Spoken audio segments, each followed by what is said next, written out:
नमस्कार दोस्तों, मैं हूँ ज़ुल्फ़िकार और आपका बहुत-बहुत स्वागत है हमारे नए चैनल ओल्ड मेलोडीज़ में। दोस्तों, इस चैनल पर हम आप लोगों के लिए लाएँगे हम आप लोगों के लिए लाएँगे पुराने कलाकारों के किस्से, कहानियाँ और उनसे जुड़ी बातें और भी ऐसी ढेर सारी चीज़ें हम आप लोग के लिए लाएँगे, तो आप हमारे चैनल को लाइक करें, शेयर करें एंड सब्सक्राइब करें।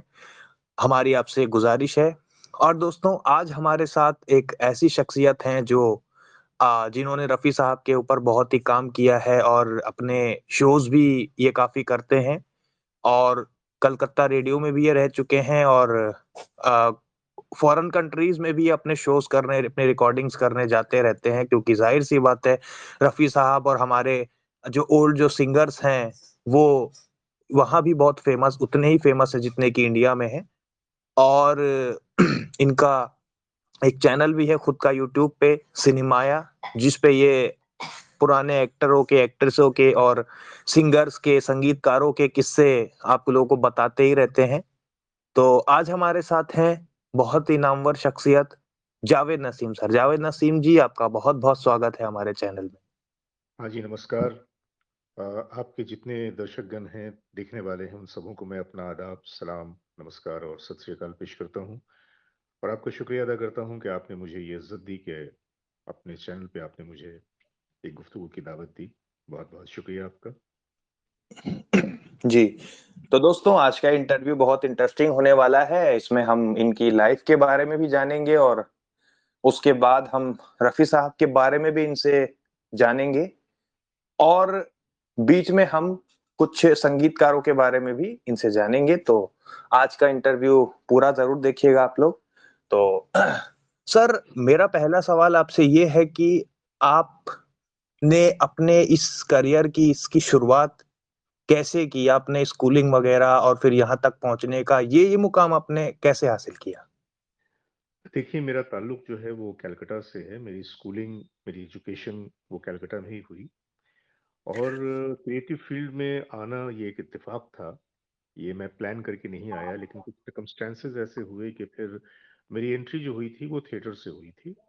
पहले मैंने एक्टिंग में कदम रखा, फिर वहाँ से होता हुआ दूरदर्शन तक पहुँचा, फिर उसके बाद कुछ बाहर के प्रोग्राम्स आए, फिर कुछ बंगला सीरियल में काम किया, कुछ शॉर्ट फ़िल्म्स में काम किया, कुछ कमर्शियल्स में काम किया। तो ये तो एक्टिंग का चल ही रहा था कि उसके बाद फिर मेरी ज़िंदगी में एक ऐसा मौका आया कि जब मुझे एंकरिंग करनी पड़ी और उसे भी लोगों ने सराहा, पसंद किया। तो उस तरह से एंकरिंग भी मेरी ज़िंदगी में शामिल हो गया। फिर एक बार मेरी ही शॉर्ट फ़िल्म का कुछ वॉइस ओवर का काम था, तो वहाँ से मेरी वॉइस ओवर की शुरुआत हो गई। फिर पोएट्री और राइटिंग और डायलॉग राइटिंग ये सारी चीज़ें जो है वो मेरे इसका हिस्सा है, शौक का भी हिस्सा कह लीजिए या काम का भी हिस्सा कह लीजिए। तो बेसिकली आप मुझे इस वक़्त एट प्रेज़ेंट एक एक्टर कह सकते हैं, एंकर कह सकते हैं, वॉइस ओवर आर्टिस्ट कह सकते हैं या फिर शायर कह सकते हैं। और अपने बारे में मैं इतना ही कहूँगा कि कुछ और भी हैं मेरी ज़िंदगी की तस्वीरें, मैं वो नहीं जो मुझे दोस्तों ने समझा है। वाह, वाह! बहुत खूब। सर कुछ अपनी ज़िंदगी की प्रमुख फ़िल्में या प्रमुख जिसमें आपने एक्टिंग की हो या जिसमें आपने डायलॉग लिखे हो, कुछ हमारे दर्शकों को बताएँ जिसमें आपको काम करने में बहुत ही मतलब अच्छा लगा हो, कुछ मेरा ज़्यादा ऐसी जो ताल्लुक रहा वो टेलीविज़न से रहा और उस वक़्त मैंने ज़ी के लिए काम किया, एटीएन बंगला के लिए काम किया। एक बांग्लादेश की फ़िल्म आई थी, अभिशप्त नक्षत्र उसमें काम किया। पंजाबी एक फ़िल्म थी रब रखा उसमें काम किया। इसके अलावा और भी बहुत सारे हैं। अब सबों का तो यहाँ पे वर्णन करना, उसको बयान करना बड़ा मुश्किल है। और रहा सवाल ये कि जहाँ तक मेरे वॉइस का सवाल है, तो अगर आप गूगल पे जाकर मेरे नाम को टाइप करेंगे, तो बहुत सारी चीज़ें आपके सामने आ जाएँगी, जिससे आपको मेरी शख्सियत का थोड़ा बहुत अंदाज़ा तो हो जाएगा। या वो लोग जो फ़ेसबुक यूज़ करते हैं, अगर फ़ेसबुक में मेरे नाम को टाइप करें, मेरे टाइमलाइन पे जाएँगे, तो मैं समझता हूँ कि अच्छी खासी तफ़सील आप लोगों को मिल जाएगी। तो सर, आप आप फ़िल्में कर रहे थे, एक्टिंग कर रहे थे और ये सब चीज़ें कर ही रहे थे। तो सर वो ऐसा एक कौन-सा टर्निंग पॉइंट आपकी ज़िंदगी में आया, वो कहते हैं ना जिससे कि आपको प्रेरणा मिलती है कि अब मुझे जो है अम, पुराने एक्टर एक्ट्रेसेस के बारे में ऑडियंस को अवगत कराना चाहिए, उन्हें बताना चाहिए। ये आपके मन में सर ये ऐसा कौन-सा टर्निंग पॉइंट था कि आपने ये चीज़ जो है वो इस चीज़ की तरफ देखिए आप ऐसा है कि सीखने के कई तरीके होते हैं। जी, प्रोवाइडेड आपके अंदर सीखने का जज़्बा हो, तो जी, ऊपर वाले के करम से मेरे अंदर इस उम्र में आकर भी सीखने का जज़्बा अब तक बरकरार है और मैं एक बच्चे से भी सीखता हूँ। एक छोटा-सा बच्चा भी आपको कोई ना कोई सीख दे जाता है। जी, तो मैंने फ़िल्मों को सिर्फ़ एंटरटेनमेंट के लिए नहीं देखा।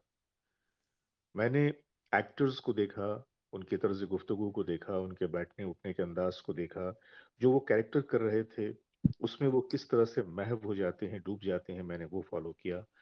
और इस तरह से बहुत सारी चीज़ें थी जिसको फिर मैंने अपनी ज़िंदगी में फ़ॉलो करना शुरू किया। तो आप ये कह सकते हैं कि जो फ़िल्में थी मेरे लिए सिर्फ़ महज़ फ़िल्में या तफ़रीह का ज़रिया नहीं थी, बल्कि मेरे लिए एक सीख का ज़रिया थी।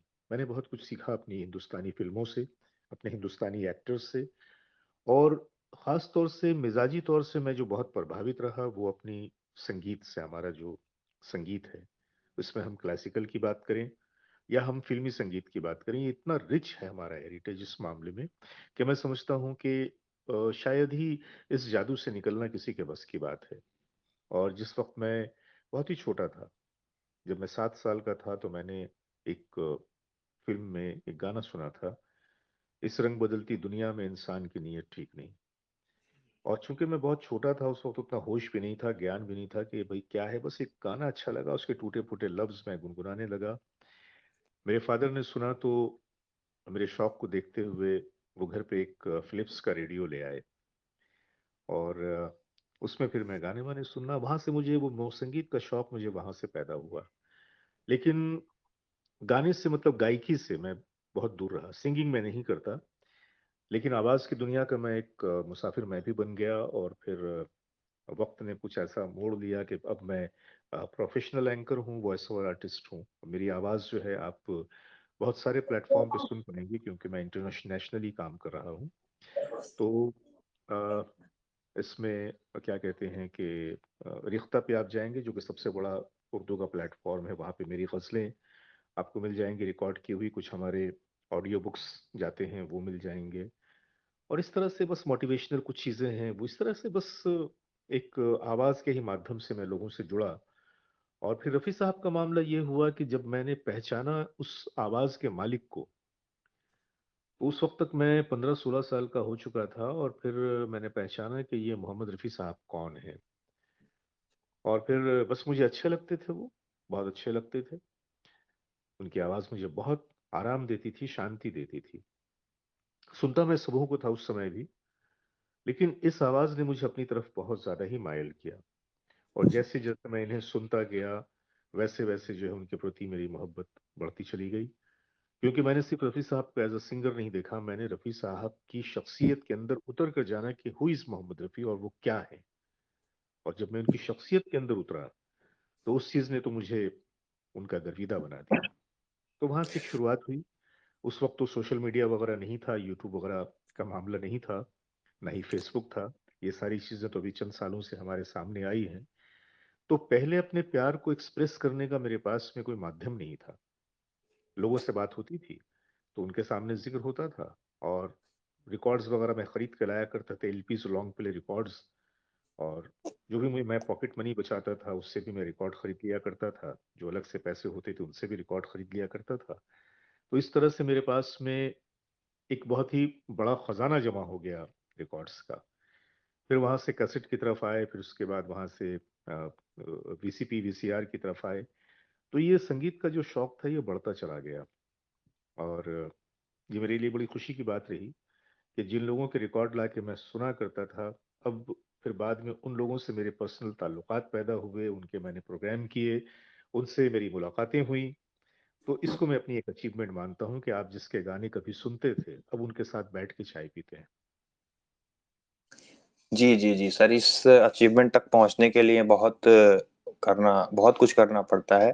नहीं, अच्छा सर, मैंने बहुत कुछ एक्चुअली, अगर आप स्ट्रगल की बात करें तो मैंने स्ट्रगल नाम पे तो शायद कुछ इसलिए नहीं किया कि बस मैं सिर्फ अपना काम कर रहा था और जी, वो काम लोगों को पसंद आ रहा था। तो जैसे जैसे मैं काम करता गया, लोगों की पज़िराई मुझे मिलती गई, लोगों का प्यार मुझे मिलता गया, तो मेरे लिए ऑटोमेटिकली वो दरवाजे खुलते चले गए। तो ये जी, कहना गलत होगा कि मैंने बहुत परिश्रम किया, बहुत स्ट्रगल किया, ऐसा बिल्कुल नहीं था।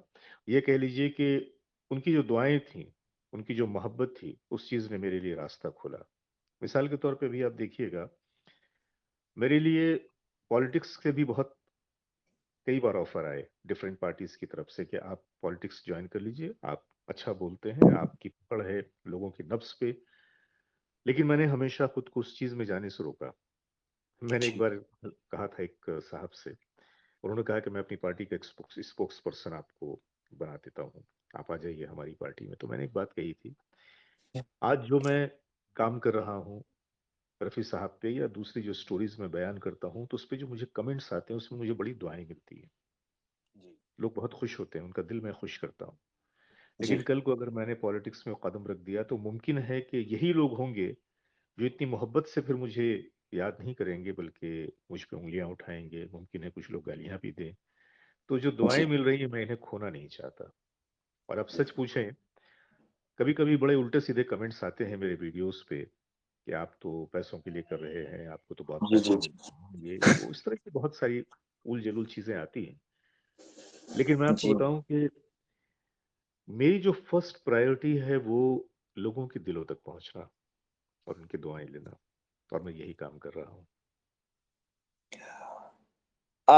अच्छा सर, जब आपने अपनी लाइफ में मतलब फ़िल्म्स की शुरुआत हुई या यूँ कह लीजिए बांग्ला सीरियल्स की शुरुआत हुई, तो सर अ, आपको क्योंकि सर बहुत सारे एक्टर एक्ट्रेसेस भी ऐसे हैं और बहुत सारे लोग ऐसे होते हैं कि जिनको घरवालों की तरफ से उतना मोटिवेशन नहीं मिलता या फिर यूँ कह लीजिए कि बहुत सारे एक्टर्स का हमने सुना है, एक्टर का सुना है जिन्हें मजबूरन होके अपना घर ही छोड़ना पड़ता है। तो सर क्या आपको मतलब आपकी फैमिली का आपके प्रति रवैया उस समय कैसा था जब उन्हें पता चला या आपके फादर को पता चला कि मेरे बेटे ने ये फ़िल्म की है या ये सीरियल वो कर रहा है? तो सर क्या आपकी फैमिली का रवैया था उस समय?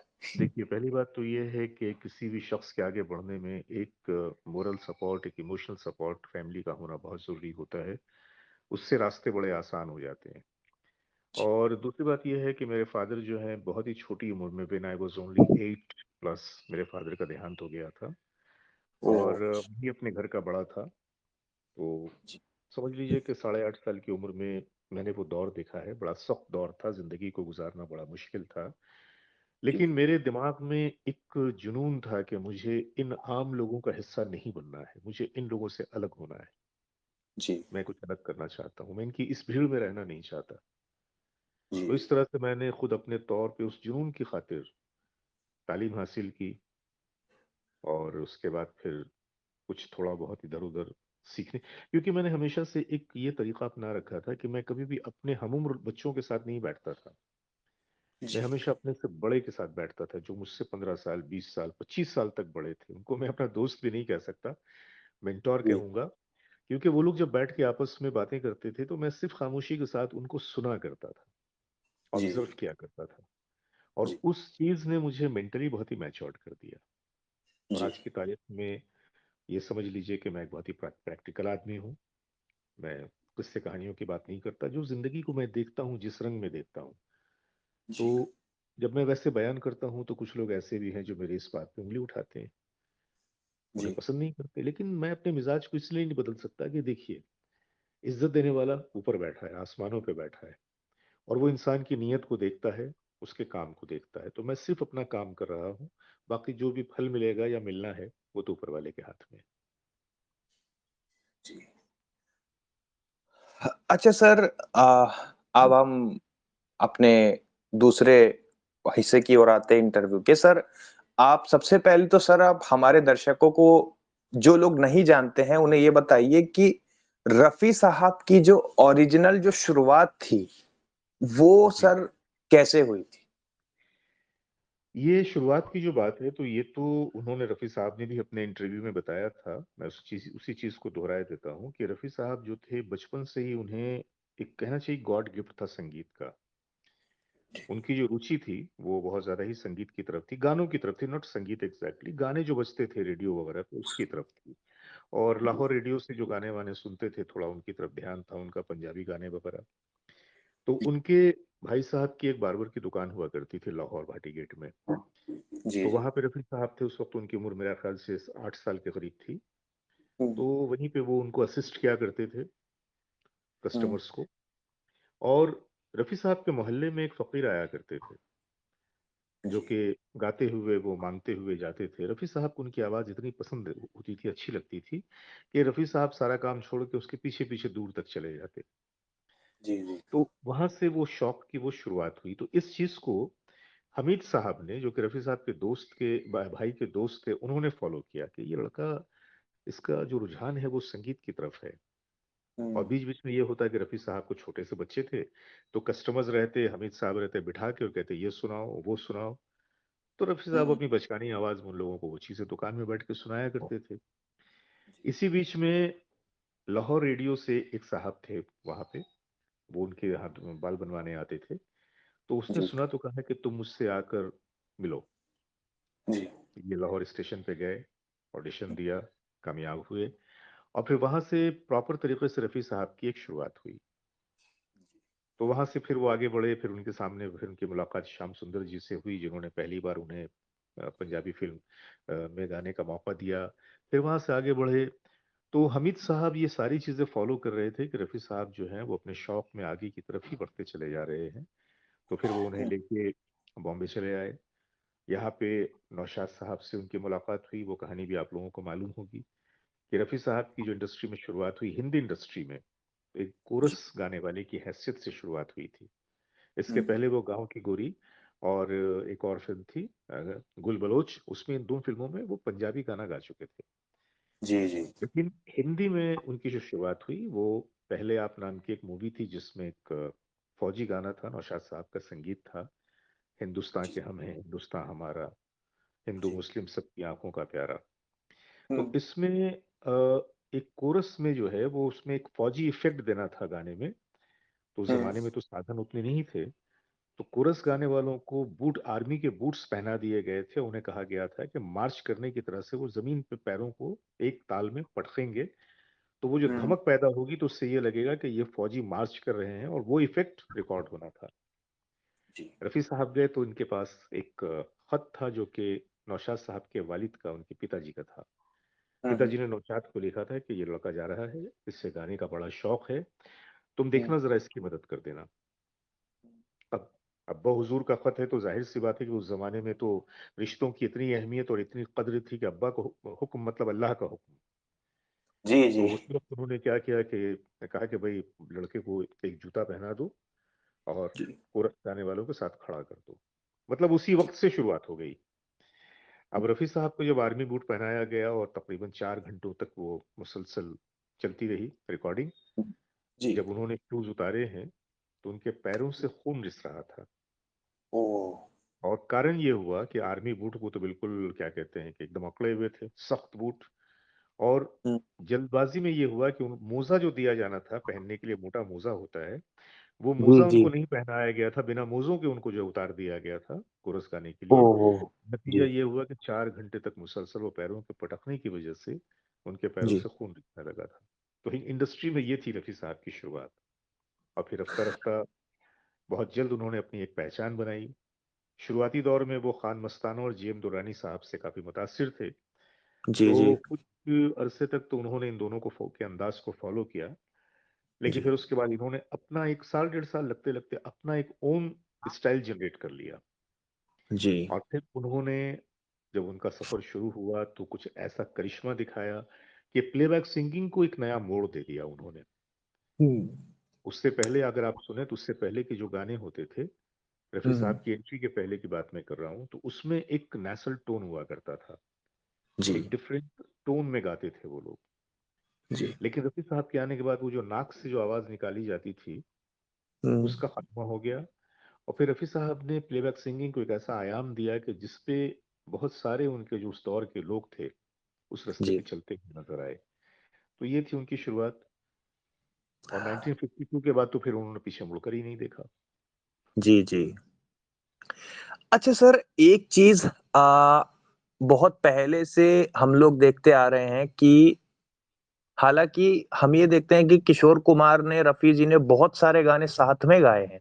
हुँ, हुँ। लेकिन सर बहुत अरसे से एक ट्रेंड सा चल पड़ा है, पहले तो न्यूज़पेपर्स में चलता था, मीडिया में चलता था, लेकिन अब ये सोशल मीडिया पे भी चल पड़ा है कि लोग कहते हैं रफ़ी और किशोर में मतलब जो है बहुत ज़्यादा ही खटपट थी। तो सर ये मतलब क्या माजरा है?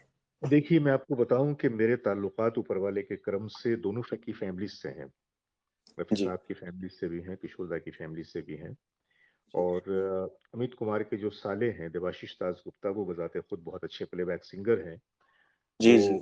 मेरे बचपन के दोस्त हैं और अमित कुमार की वाइफ़, उनको मैं अपनी जी, छोटी बहन मानता हूँ, बिल्कुल, क्योंकि उनको उनका बचपन गुज़रा है एक तरह से मेरे साथ, जब मैं जी। कलकत्ता में था तो। जी, तो इन जी। लोगों को मैं पर्सनली भी जानता हूँ।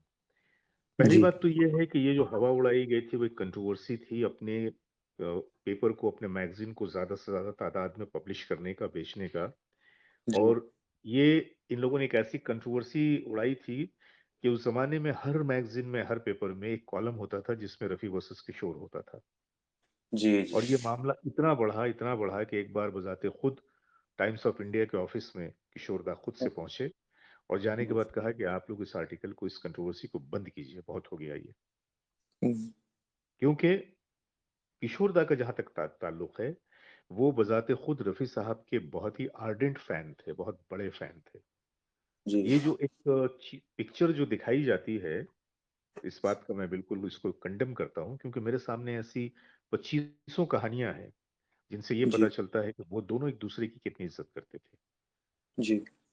जी, तो ये जो है ना, ये बात बिल्कुल ही समझ लीजिए आपके बेबुनियाद है। ये क्रिएटेड एक स्टोरी है मीडिया की और हुँ। पब्लिश मीडिया की, कि जिसमें ये बताया जाता है कि लेकिन वही हुआ कि इसमें एक इस तरह से इसे जनरेट किया गया था कि अ, संगीत सुनने वाले, गाना सुनने वाले 2 हिस्सों में बँट गए। एक तरफ रफ़ी साहब के फ़ैन हो गए, एक तरफ किशोर दा के फ़ैन हो गए और जी।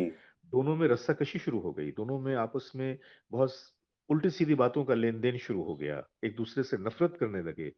ये एक ऐसी चीज़ है जिसका मुझे हमेशा अफ़सोस रहेगा और मैंने हमेशा अपने वीडियोज़ में इस बात की के लिए मैंने गुज़ारिश की है कि किसी एक से मोहब्बत करने का मतलब ये नहीं होता कि आप दूसरे से नफ़रत करना शुरू कर दीजिए। आप अपने पिताजी की बहुत इज़्ज़त करते हैं, लेकिन अपने चाचा को धिक्कारते तो नहीं है, मामा को जी, धिक्कारते तो नहीं। जी, तो ठीक है, मेरी पसंद है किशोर कुमार, तो इसका मतलब क्या मैं रफ़ी साहब जी, को गालियाँ दूँ? और अगर रफ़ी साहब हमारी पसंद है, तो क्या ज़रूरी है कि मैं किशोर कुमार साहब को गालियाँ दूँ? जी, जी, और मज़े की बात ये है कि आप देखिएगा कि और किसी के साथ ये कंट्रोवर्सी नहीं हुई और ये जी, कॉम्पिटिशन, ये कंपैरिज़न भी कभी किसी दूसरे आर्टिस्ट के साथ नहीं हुआ। जी, आपने कभी ये नहीं सुना होगा किशोर कुमार वर्सेस लता मंगेशकर, किशोर कुमार वर्सेस मन्ना डे, किशोर कुमार वर्सेस महेंद्र कपूर, कभी नहीं सुना होगा या मुकेश, या कभी आपने नहीं सुना होगा। जी, ना ही कभी आपने मोहम्मद रफ़ी वर्सेस मन्ना डे सुना होगा, मोहम्मद रफ़ी वर्सेस महेंद्र कपूर सुना होगा या मुकेश सुना होगा। जी, तो इंडस्ट्री में यही एक वाहिद कंट्रोवर्सी जो पैदा हुई थी 2 आर्टिस्टों के दरमियान, वो थे रफ़ी साहब और किशोर कुमार साहब। जबकि मैं आपको बताऊँ कि रफ़ी साहब के जाने के बाद खुद किशोर कुमार साहब, कई प्रोग्राम में ऐसा हुआ कि उन्होंने शुरुआत जो की है रफ़ी साहब के गाने से शुरुआत की है जी, और जी, हर प्रोग्राम में ये कहते थे कि वो मेरे दोस्त भी थे, मेरे भाई भी थे।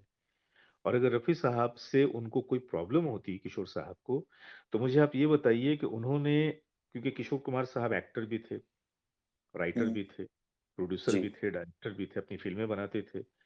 तो जी, अपनी फ़िल्मों में या रफ़ी साहब से उन्होंने तकरीबन 14-15 गीत गवाए। जी, रफ़ी साहब की आवाज़ पर्दे पैदा कर रहे हैं किशोर कुमार। जी, तो आप मुझे ये बताइए कि अगर अगर वाक़ई ये उनके दरमियान कोई रस्साकशी होती, कुछ नफ़रत होती, तो किशोर कुमार जो बज़ाते खुद सिंगर है, क्या वो रफ़ी जी, साहब की आवाज़ में रिकॉर्ड करवा के खुद अदा करते? जी, लेकिन किशोर दा भी बहुत बड़े दिल के इंसान थे और सच्चाइयों को समझते थे और मानते थे। जी, वो जानते थे कि ये गाने जो मैं रफ़ी साहब से रिकॉर्ड करवा रहा हूँ, इन गानों को मैं उतनी खूबसूरती से नहीं गा पाऊँगा जितनी खूबसूरती से इस गाने को गाने की ज़रूरत है। और इस जी, गाने के लिए रफी साहब फिट है। जी। अब मिसाल के तौर पे देखिए, फिल्म शरारतें गाई थी, हुँ, जिसमें गाना था जब है दास्तां तेरी ये जिंदगी, कभी जी, हंसा जी। दिया रुला दिया, कभी रफी साहब ने गाया था। फिर उसके बाद में एक क्लासिकल गाना था मनमुरा बावरा, जी, जी। क्लासिकल गाना है। किशोर दा हुँ, की जो पकड़ थी वो क्लासिकल पे कम थी, कमजोर थी, क्योंकि वो सीखे हुए सिंगर नहीं थे। हुँ, हुँ, और सबसे बड़ी बात यह है कि किशोर दा अपनी लिमिटेशन को जानते थे। जी, तो ऐसा कई बार हुआ कि कुछ ऐसे गाने उनके सामने आए कि जब उन्होंने साफ कह दिया कि भाई ये मेरे टाइप का गाना नहीं है, ये आप रफी भाई से गवा लो। जी, तो इन बातों में कहाँ आपको नजर आता है कि रफी साहब और किशोर साहब की, जब किशोर दा का कोई गाना अगर हिट होता था तो रफी साहब बाकायदा उन्हें गुलदस्ता भेजते थे, मुबारकबाद देते थे फोन से भी, जी, और जब कोई मुलाकात होती तो सीने से लगाए कहते भाई वो गाना तो आपने बहुत अच्छा गाया। जी। स्टूडियो में अगर एक गाने में तीनों मौजूद हैं, हुँ, मन्ना डे भी हैं, किशोर भी हैं, रफी साहब भी हैं, और कभी ऐसा भी हो कि अगर सिर्फ वो रफी साहब और किशोर जी हैं, तो रफी साहब कहते थे देखो मेरा शेर आ रहा है। हुँ, तो ये मोहब्बत का प्रतीक है या नफरत का प्रतीक है, ये बातें क्या है? जी, जी। तो लोग तो कहने को बहुत कुछ कह देते हैं। कभी कभी ऐसा भी होता है कि जो हकीकतें होती हैं वो कहे जाने से बिल्कुल परे होती हैं, अलग होती हैं। और सर हमने तो ये भी सुना है कि जब रफ़ी साहब का इंतकाल हुआ था तो किशोर कुमार ने खुद एक किस्सा बताया था जी कि जब जी इमरजेंसी में इंदिरा ने बिल्कुल। उन पे बैन लगाया तो खुद बजाए दिल्ली आए थे नहीं नहीं, रफ़ी इंदिरा साहब। इंदिरा ने नहीं लगाया था वो, एक्चुअली वो इशारे पे हुआ था संजय गांधी के। उस जी, वक्त में विद्याचरण शुक्ला वो थे broadcasting minister, information and broadcasting minister. जी, जी, और एक प्रोग्राम को करने से किशोरदा ने इनकार किया था, क्योंकि किशोरदा जो थे जरा मनी माइंडेड थे। जी, जी, तो पैसा उनके लिए मतलब बिल्कुल परम धर्म था। तो हुआ जी, कुछ ऐसा कि जब उनको बुलाया गया तो उन्होंने पेमेंट की बात की। तो अब जी, सरकारी काम में भाई पेमेंट वो कहाँ से मिलेगी? उनको तो जस्ट जी, एक जो है वो इसके लिए, ऑनर के लिए बुलाया गया। तो हुँ, बाद में फिर किशोरदा ने कहा कि नहीं, मेरा उस दिन प्रोग्राम है, मैं नहीं गा सकूंगा। तो उनके उसकी तरफ से ऑफिशियली ये हुआ कि आप उस प्रोग्राम को छोड़ दीजिए, ये हमारा सरकारी प्रोग्राम है। उन्होंने कहा कि जी, नहीं, ऐसा नहीं हो सकता। इस बेसिस पे उस बात को बीसी शुक्ला एंड कंपनी ने अपनी आना पे ले लिया और किशोरदा पे बैन लगा दिया। जी, अब वो दौर ऐसा था कि ना वो टीवी पे गा सकते हैं, ना रेडियो में गा सकते हैं, ना स्टेज पे गा सकते हैं, बिल्कुल कंप्लीट बैन। हुँ, हुँ, अब ये दौर ऐसा था कि किसी भी इंसान को फ्रस्ट्रेट करने के लिए बहुत काफी था। जी, जी, जी, किशोरदा ने वो दौर भी देखा। हुँ, लेकिन रफी साहब भी महसूस कर रहे थे कि किशोरदा किस तरह से इस घुटन का शिकार हो गए कि इतना खूबसूरत, इतना बड़ा आर्टिस्ट, और उसे गाने हाँ, से रोक दिया गया। जी, जी, तो ऐसे में एक बार वो बजाते खुद दिल्ली गए थे, जाकर वो इंदिरा गांधी से मिले, और मिलने के बाद उन्होंने किशोरदा पे लगे हुए बैन को हटवाया। जी, अब उसके बाद ये जो बात थी, जब वहां से वापस आए हुँ, तो किशोरदा को जब मालूम हुई ये बात कि बैन हट हुँ, गया है और रफी साहब इसके पीछे, लेकिन रफी साहब ने उनसे ये वादा ले लिया था कि आप हाँ, इस बात का जिक्र किसी के सामने भी नहीं करेंगे। जी, लिहाजा लोग फिर ये समझने लगे कि हाँ भाई, वो किशोरदा पे जो बैन लगा था वो हट गया।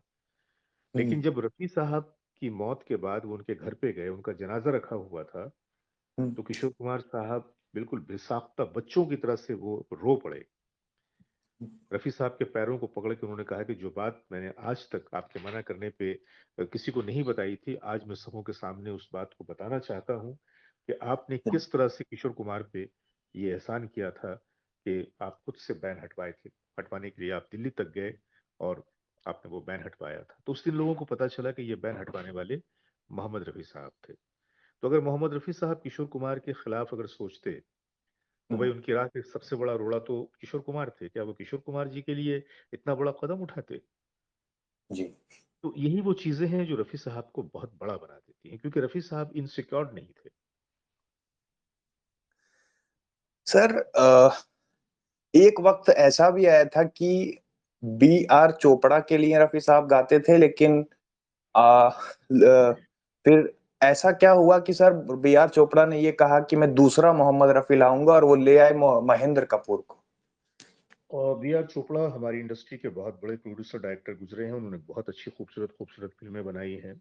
और जी, उनके अंदर एक चीज ये थी कि बी आर चोपड़ा साहब चूंकि बहुत बड़े प्रोडक्शन हाउस के मालिक थे और खुद खुद एक बहुत बड़ी शख्सियत थे वो, तो कहीं ना जी, कहीं उनके अंदर एक सुपरमेसी कॉम्प्लेक्स था कि मैं जी, बी आर चोपड़ा हूँ, मैं बी आर प्रोडक्शन का मालिक हूँ।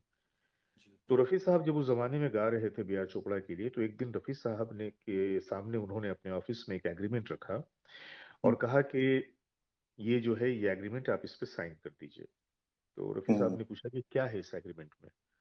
तो उन्होंने जी, कहा कि आज से आप बी आर प्रोडक्शन के सिंगर हैं। अब आप हुँ, किसी और की फ़िल्म के लिए नहीं गाएँगे, आप सिर्फ़ बी आर प्रोडक्शन के लिए गाएँगे। जी, तो रफ़ी साहब ने मुस्कुराते हुए कहा कि मैं इंडस्ट्री में आया हूँ सबके लिए। जी, जो मुझसे गवाना चाहेंगे, जिनको मेरी आवाज़ की ज़रूरत होगी, मैं तो उनके लिए गाऊँगा। तो जी, वेरी सॉरी मैं आपकी शर्त को नहीं मान सकता। जी, बस ये सुनना था कि वो चोपड़ा साहब की आना में ये बात लग गई कि भई ये बंदा बी आर चोपड़ा को ना कह रहा है। जी, तो उन्होंने कहा कि अगर ऐसी बात है तो फिर आप कभी भी बी आर प्रोडक्शन में नहीं गा पाएँगे। जी, आप क्या समझते हैं खुद को? कितने बड़े सिंगर हैं आप देख लीजिएगा। जी, आपसे तो मैं नहीं गवाऊँगा लेकिन मैं आपके सामने एक दूसरा रफ़ी पैदा कर दूँगा। जी, रफ़ी साहब ने कहा कि आपकी मर्ज़ी और फिर हुँ, वहाँ से रफ़ी साहब चले गए। रवि जी, साहब वहाँ बैठे हुए थे। रवि हुँ, साहब से उन्होंने कहा कि भई अब जितने भी गाने हैं वो रफ़ी रिकॉर्ड नहीं करेंगे। आप हुँ, एक दूसरा रफ़ी तलाश कीजिए, एक दूसरा रफ़ी बनाइए। मुझे मोहम्मद जी, रफ़ी को जवाब देना है। जी, रवि साहब हालाँकि रफ़ी साहब की ही इंसिस्टेंस पे मतलब बहुत उन्होंने काफ़ी हेल्प की थी रवि साहब को। बल्कि जब जी, इनकी जी, मुलाकात हुई थी दिल्ली में तो रवि साहब को रफ़ी साहब ने ही कहा था कि आप कभी बॉम्बे आइए। हुँ, हुँ, उस वक़्त उनके ताल्लुकात नहीं थे, वो जस्ट एक फैन फॉलोइंग के हिसाब से होता है ना, जी, तो जी, जी, वैसे वैसे ही उनके ताल्लुकात थे। उस वक़्त तक वो जी, इतना ज़्यादा घनिष्ठ नहीं हुए थे। लेकिन जी, जी, बॉम्बे आने के बाद जब दोनों का काम शुरू हुआ तो दोनों बड़े अच्छे दोस्त हो गए और रवि साहब तो बिल्कुल रफ़ी साहब पे जान छिड़कते थे। जी, तो रवि साहब के लिए बहुत ही मतलब एक तरह से धर्म संकट हो गया कि अब क्या करें? जी, क्योंकि बी आर चोपड़ा का जो हाउस है वो छोड़ना नहीं चाहते थे, इतना बड़ा हाउस है। जी, उसके वो म्यूज़िक जी, डायरेक्टर जी, और ओ.पी. नैय्यर के बाद उनको ये मौका मिला था रवि साहब को, तो इसको तो वो बिल्कुल गँवाना नहीं चाह रहे थे। जी, दूसरी तरफ उनकी पसंदीदा शख्सियत मोहम्मद रफ़ी साहब, तो वो जी, बेचारे बड़े मतलब तकलीफ़ में आ गए। तो उन्होंने फिर रफ़ी साहब से मुलाकात की, कहा कि मैं तो ऐसा नहीं चाहता लेकिन मेरी मजबूरी रफ़ी साहब ने बड़ी ख़ुंदा-पेशानी के साथ कहा कि भई ये आपके करियर का सवाल है। जी, आप क्या महज़ एक रफ़ी के लिए अपने करियर को बर्बाद करेंगे? जी, आप बिल्कुल जो चोपड़ा साहब ने कहा है आप बिल्कुल कीजिए, एक अच्छी आवाज़ निकालिए। जी, तो उस वक़्त महेंद्र कपूर को लाया गया सामने। जी, जी, उसके बाद के सारे जो बी आर प्रोडक्शन की फ़िल्में थी उसमें तो महेंद्र साहब गाने लगे। जी, लेकिन एक वक़्त ऐसा आया कि जब वक़्त फ़िल्म बन रही थी, तो वक़्त के लिए जो टाइटल सॉन्ग था, वक़्त से दिन हुँ, और रात, वो जी, जब इसने कंपोज़ किया रवि जी ने तो चोपड़ा साहब से मिले और जी, कहा कि अब तक तो सारी बातें जो आपने कही मैंने मान लिया सब कुछ चल रहा है, लेकिन ये जो कंपोज़िशन है, जी, इस गीत को मैंने बहुत ही ख़ास ढंग से बनाया है। जी, जी, तो बोले ठीक है तो रिकॉर्ड कर लीजिए क्या तकलीफ़ है? बोले नहीं इसे मैं महेंद्र कपूर से रिकॉर्ड नहीं करवाना चाहता। जी, क्या चाहते हैं आप? मैं इसे मोहम्मद रफ़ी साहब से रिकॉर्ड करवाना चाहता हूँ। जी, तो चोपड़ा साहब ने कहा कि भई सवाल ही पैदा नहीं होता। मैं जी, तो कह चुका हूँ कि अब हमारे यहाँ वो काम नहीं करेंगे। तो जी, फिर ऐसे में लेकिन रवि साहब उस दिन अड़ गए कि नहीं मुझे इस गीत में अगर आप चाहते हैं कि ये फ़िल्म कामयाब हो और मैं जैसा चाहता हूँ इस गीत को पेश करना, मैं जी, उसी ढंग से पेश करूँ, जी, तो इस गीत को आपको रफ़ी साहब से ही रिकॉर्ड करवाने की परमिशन देनी होगी। जी, तो रवि साहब के जज़्बे को देखते हुए और उनकी बात को समझते हुए उन्होंने कहा कि तो ठीक है आप जाइए, रफ़ी साहब से बात जी, कीजिए। और जी, उन्होंने एक ब्लैंक चेक साइन करके दे दिया कि जी, आप लेकर जाइए, वो हुँ, जब हाँ कहेंगे, तो जो भी अमाउंट वो कहेंगे आप इसमें डाल दीजिएगा। जी, जी, उसके बाद रवि साहब दूसरे दिन रफ़ी साहब के यहाँ पहुँचे सुबह 9 बजे। जी, जी, चाय-वाय पी, बात-वात हुई और कैसे आना हुआ, क्या हुआ? तो रवि साहब ने कहा कि भई अटक गए हैं, हाँ, ऐसा-ऐसा हाँ, मामला है।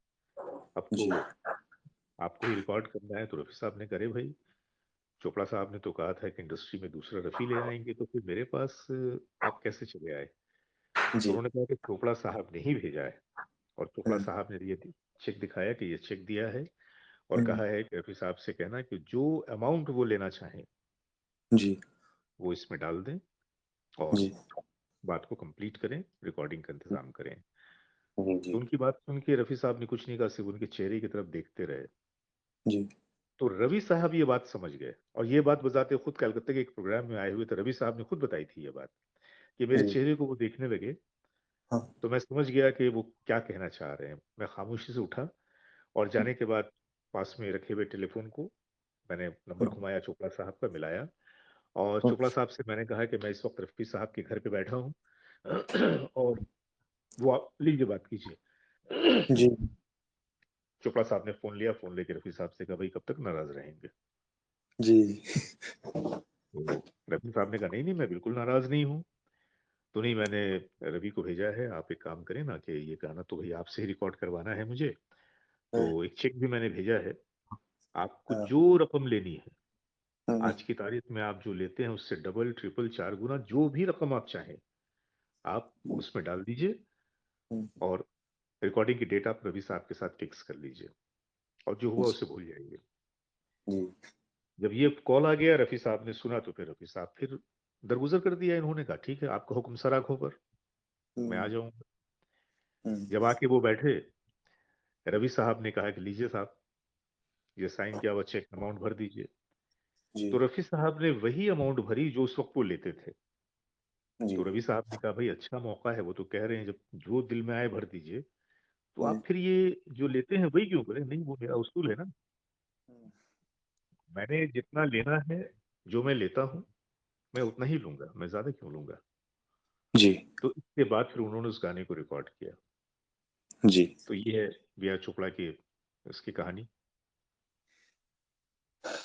अ, तो अब मैं दर्शकों बताना चाहूँगा अपने सभी दर्शकों को कि बहुत एक अरसे से ये और इनकी टीम इस प्रयास में लगे हुए हैं कि भारत रत्न जो है, वो रफ़ी साहब को आखिरकार किसी तरीके से तो दिलवाया जाए। तो मैं अब आपसे यही जानना चाहूँगा सर कि नहीं, अ, किसी तरह से दिलवाया जाए, मैं आपकी इस बात की तायद नहीं करूंगा। ये हमारी ख्वाहिश थी, ये हमारी एंडीवर थी कि हम लोग रफी साहब के लिए भारत रत्न की डिमांड इसलिए करें कि कभी कभी क्या होता है कि जी। आप जब तक मांगते नहीं है ना, बच्चा जब तक रोता नहीं उसे दूध नहीं मिलता, ये आपने देखा होगा। जी, जी। तो हमने देखा कि भाई रफी साहब के गए हुए इतने 10 बीत गए, और अब तक हमारी सरकार को ये ख्याल ही नहीं आया कि भारत रत्न का जो पुरस्कार है वो रफी साहब को उसके लिए नॉमिनेट किया जाए। जी। सबसे बड़ी बात यह है कि ये जिम्मेदारी जो थी वो कांग्रेस हुकूमत की थी। मैं आज जी, की जी। सरकार को तो इसलिए मैं गलत नहीं कहूंगा, क्योंकि ये 1967 में जब उन्हें पद्मश्री के अवार्ड से नवाजा गया था, उसके बाद से फिर कभी भी उन्हें पद्म भूषण या पद्म विभूषण या दादा साहब फाल्के अवार्ड से नहीं नवाजा गया। जी, जी। तो ये जो नाइंसाफियों का सिलसिला है, ये आज का नया नहीं, बहुत पुराना है। क्योंकि जी, हमारे देश में ऐसे बहुत सारे छोटे मोटे सिंगर्स हैं, छोटे मोटे आर्टिस्ट हैं जिनको पद्मश्री दिया गया है। अब जी। भला मुझे बताइए ना, कंगना रनावत, उसे पद्मश्री जो दिया गया, किस बेसिस पे दिया गया? जी, जी। इस तरह के और दर्जनों नाम हैं। तो जी। इस तरह के लोगों को इस तरह के लेवल के सिविलियन अवार्ड के, इतने हाईएस्ट लेवल के अवार्ड को दिया जाना, ये इन अवार्ड्स की साख को खराब करता है, जी। मैं ये समझता हूँ। जी। और हमारा ये जो भारत रत्न का जो पुरस्कार का मामला था, तो इसके लिए हम लोगों की ख्वाहिश थी, और हम लोगों को ये लग रहा था, हम लोग क्योंकि काफी महीनों से पूरे देश भर में ये कोशिशें हो रही थी अपने अपने तौर से, और हम सरकार से बार बार ये रिक्वेस्ट कर रहे थे कि प्रैक्टिकल बेसिस पे हम बात अगर करें, तो जो भारत रत्न को पाने का क्राइटेरिया है, आप देखिए कि रफी साहब उस क्राइटेरिया को फुलफिल करते हैं या नहीं करते हैं। जी। अगर करते हैं, और आप मानते हैं कि वो वाकई में भारत में एक रत्न की हैसियत रखते हैं, तो भाई उन्हें तो इस पुरस्कार से नवाजा जाना चाहिए। जी। और हमें उम्मीद भी थी पूरी कि इस बार जबकि रफी साहब की 100वीं सालगिरह होने जा रही है, तो शायद रफी साहब के कार्यकाल को देखते हुए, उनकी मकबूलियत, उनकी शोहरत, उनके किरदार को देखते हुए, शायद इस जी। बार उन्हें ये पुरस्कार दिया जाएगा। लेकिन उस वक्त हमारे अरमानों पे बिल्कुल ओस पड़ गई कि जब 5 नामों का ऐलान किया गया। हालांकि अब से पहले भारत रत्न अवार्ड 3 लोगों को दिया जाता था, जी। अब 5 लोगों को दिया गया इस बार। लेकिन उन 5 लोगों में 4 जो लोग थे वो एक ही फील्ड से वाबस्ता थे, पॉलिटिक्स। एक जी, जो है जी। वो साइंस के फील्ड से थे, एग्रीकल्चरिस्ट। तो इस तरह से 5 नामों का ऐलान हो चुका है। और जी। चूंकि रफी साहब की ये 100वीं सालगिरह का साल है, तो हुँ। मुझे लगता है कि जब इससे इतने खास मौके पे जब उन्हें इस अवार्ड से महरूम रखा गया, तो अब जी। इसके बाद में मिले न मिले, वो जो जज्बा हम लोगों के दिल में था वो तो सर्द हो गया। ये समझ में आ गई बात कि हकदार को उसका हक मिलना बहुत ही मुश्किल है। बल्कि वो एक ये फ़िल्म आई थी ना डॉन, जिसमें अमिताभ बच्चन का एक डायलॉग था कि डॉन को पकड़ना मुश्किल ही नहीं नामुमकिन है। नामुमकिन तो है। वैसा ही कुछ डायलॉग याद आ जाता है कि रफ़ी साहब को हमारे देश में अवार्ड मिलना मुश्किल ही नहीं नामुमकिन है। जी। यही कहूँगा। लेकिन सर ये आपको क्यों ऐसा ऐसा मतलब कि जैसे कि आपने कहा अभी 5 लोगों को दिया गया जिसमें से कर्पूरी ठाकुर को तो कोई भी नहीं जानता था, या जैसे पीवी नरसिम्हा राव को तो जैसे लोग जानते हैं और ओल्ड लोग मतलब जानते हैं, या एलके आडवाणी को जानते हैं कि हाँ भाई वो उप प्रधानमंत्री रहे हैं, या फिर या एमएस स्वामीनाथन को जानते हैं क्योंकि एग्रीकल्चर के लिए उन्होंने कमेटी बनी थी जिसने की केंद्र सरकार को सिफारिश की थी कि एग्रीकल्चर में सुधार किया जाए। लेकिन सर आज की युवा पीढ़ी तो ये चाहे पीवी नरसिम्हा राव हो या कुछ भी हो उन्हें नहीं जानते, लेकिन ये जो युवा 5 पीढ़ी। नाम आपने बताए, जी। इनमें से किसी को भी हमारे देश का कोई 5 साल 6 साल का बच्चा जानता है? No sir, no. दूसरी बात ये, कोई 85 साल 87 साल का कोई बूढ़ा उम्रदराज इंसान क्या इनकी बात करता है? नहीं सर, ये तो नहीं।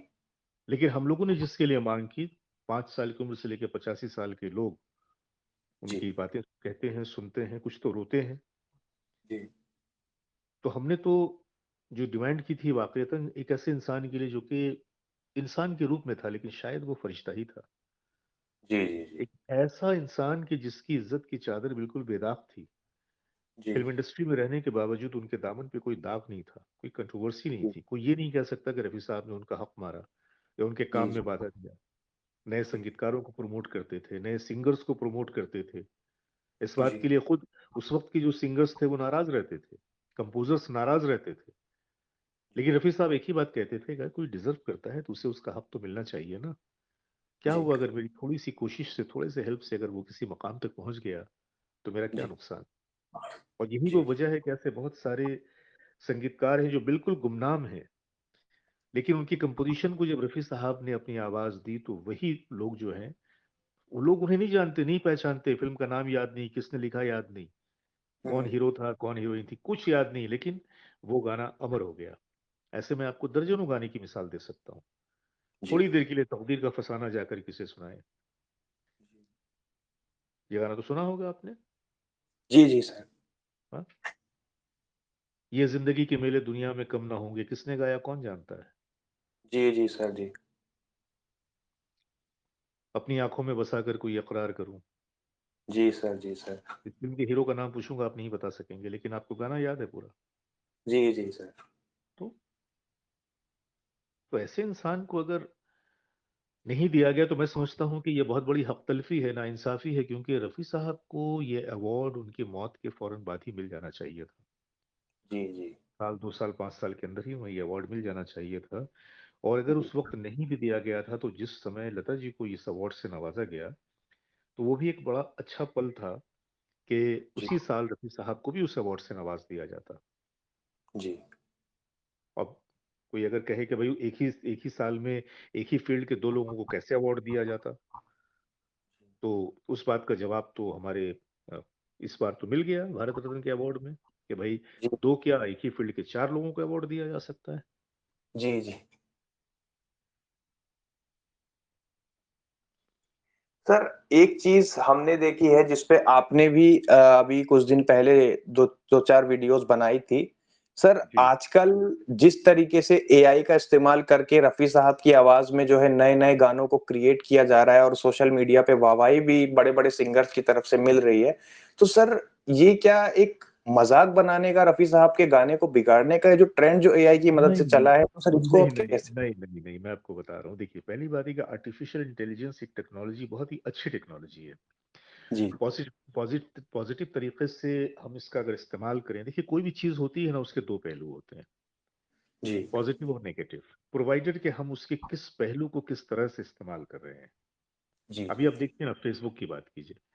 फेसबुक मेरे ख्याल से आज हर शख्स यूज करता है, जी। लेकिन अब फेसबुक की जो यूजेज है उसमें ये बात आ जाती है कि कुछ लोग जो हैं इसको अपने काम के प्रति इस्तेमाल करते हैं, कुछ जी। लोग हैं जिन्होंने इसको बिल्कुल फहाशी का अड्डा बना रखा है, फालतू के फ़ोन और ये और वो उल्टे-सीधे डांस, उल्टे-सीधे वीडियोज़ वो फ़ेसबुक पे जी, पोस्ट कर रहे हैं।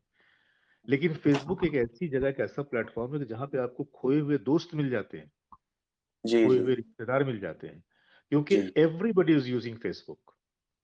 जी, जिन लोगों से आपकी बरसों, बीसों साल से मुलाकात नहीं हुई, मैंने मैंने जी, खुद पाया, मैंने कई लोगों को, कई दोस्तों को, बचपन के दोस्तों को मैंने फ़ेसबुक पे पाया। जी, जी, तो ये इसका पॉज़िटिव पहलू भी है। जी, उसी तरह से एआई की अगर हम बात करें, तो एआई को अगर हम पॉज़िटिव तरीके से इस्तेमाल करें, तो आर्टिफ़िशियल इंटेलिजेंस एक बहुत काम की टेक्नोलॉजी है। लेकिन हम जी, लोगों ने बिल्कुल। क्या किया कि उसे अच्छा, मज़े की बात ये है कि इस गाने को अगर मन्ना डे गाते तो कैसा लगता, कोई नहीं सोचता। जी, इस जी, गाने को अगर तलत महमूद गाते तो कैसा गाते, कोई नहीं सोचता। जी, ये लोग हाथ धोकर जो रफ़ी साहब के पीछे पड़े हैं, इसके पीछे सबसे बड़ा कारण क्या है? रफ़ी साहब की मकबूलियत। जी, जी, क्योंकि रफ़ी साहब ही वो आवाज़ है, वो शख्सियत है कि जो उनकी इस तरह की क्रिएट की हुई चीज़ों को बढ़ावा मिल जी, सकता है रफ़ी साहब के नाम पे। जी, अब क्या है कि ये एक झूठ परोसा जा रहा है जी, टेक्नोलॉजी का सहारा लेकर। मैं तो काफ़ी जी, नाराज़ भी हूँ इस बात पे कि हम जी, अपनी आने वाली नस्लों को क्या परोस रहे हैं? झूठ, जी, गलत इन्फॉर्मेशन। जी, क्योंकि ये जो प्रथा चलेगी और लोग जो सुनना शुरू करेंगे, तो कल को रफ़ी साहब की ओरिजिनल वॉइस इसी को समझी जाएगी। जी, नए दौर में कोई रफ़ी साहब की तरफ नहीं जाएगा। जी, कोई पुराने रिकॉर्ड खरीदने की ज़हमत गवारा नहीं करेगा। वो क्या करेगा कि भई अब किसी भी साइट पे जाएगा, वहाँ पे वो इसी तरह के वर्ज़न वो सुनेगा और समझेगा, अरे! ये तो रफ़ी साहब की आवाज़ है। जी, जी, और अभी देख लीजिए आप, मैं तो हमेशा कहता हूँ कि रफ़ी साहब की जो हैसियत थी, वो एक पारस पत्थर की तरह थी। जिसने भी छू लिया, जिसने भी मस कर लिया, वो सोना बन गया। जी, तो उसी तरह से अभी रफ़ी साहब की आवाज़ को ये एआई वाले जो छू रहे हैं, तो हुँ, उनके लिए वो भी सोने का काम कर रहा है, क्योंकि उनकी वीडियोज़ वायरल हो रहे हैं। इससे उनकी बहुत अच्छी खासी आमदनी भी हो रही है। जी, जी, तो रफ़ी साहब के आप गाने गाते हैं तो आप पॉपुलर हो जाते हैं, एआई हुँ, बनाते हैं तो पॉपुलर हो जाते हैं, रफ़ी साहब के बारे में गलत-सलत बातें भी कहते हैं तो भी आप पॉपुलर हो जाते हैं। जी, जी।